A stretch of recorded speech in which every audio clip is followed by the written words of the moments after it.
Old Manta গম্ভীরাতে এবার আমিও কাজ করছি, কিন্তু এটা হচ্ছে সবচেয়ে ভয়াবহ জিনিস যে প্রথমবার কাজ করছি। তো এখানে আমি সেজেছি হচ্ছে বসুদেব। ছোট ছোট বাচ্চারা এখানে দেখতে হচ্ছে পাগড়ি বানাচ্ছে। তো কি রোলে আছে বাবু? প্রহরী। প্রহরী? হ্যাঁ, এই যে কৃষ্ণ চলে আসলো। এই যে কৃষ্ণ চলে আসলো। তো এখানে লাইট ঠিক হচ্ছে, তোমরা দেখতে পাচ্ছ, মানে লাইটের সেটিং, আর তার মধ্যে একটা লাইট এখানে ডিস্টার্ব মেরে দিয়েছে। আর এখানে আমাদের টেকনিশিয়ান মনোজিৎ ঠিক করছে, চশমা পরে দেখতে পাচ্ছে।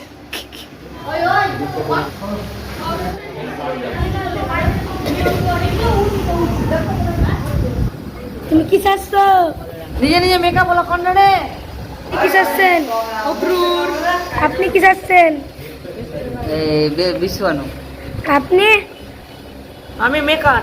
আর আপনি কি চাচ্ছেন? কালিয়ানা বিলাস না বলছি দেখ ভুল। তো এখানে আমাদের সাজা কমপ্লিট দেখতে পাচ্ছ। বাবু একটা হাসো তো।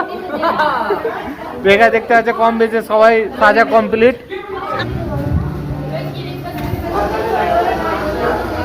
রাধে রাধে। রাধে রাধে। তো আমরা বেরিয়ে গেলাম, এবার চলো। আর মনে হচ্ছে বৃষ্টি হবে, সেই মেঘ গুড়গুড় করছে। চলো এবার দেখা যাক কি হয়। কংস চলে আসছে এখানে দেখতে পাচ্ছ। হা হা হা হা হা। তাই তো তোমাকে তাহাতে সম্প্রদান করে আমি এত নিশ্চিত। হে নারায়ণ, শঙ্খ চক্র গদা পদ্মধারী। তারপর কি হলো প্রিয়তম? আমাদের সন্তানকে ঠিক ঠিক যশোদা দিদির কাছে রেখে এসেছো তো?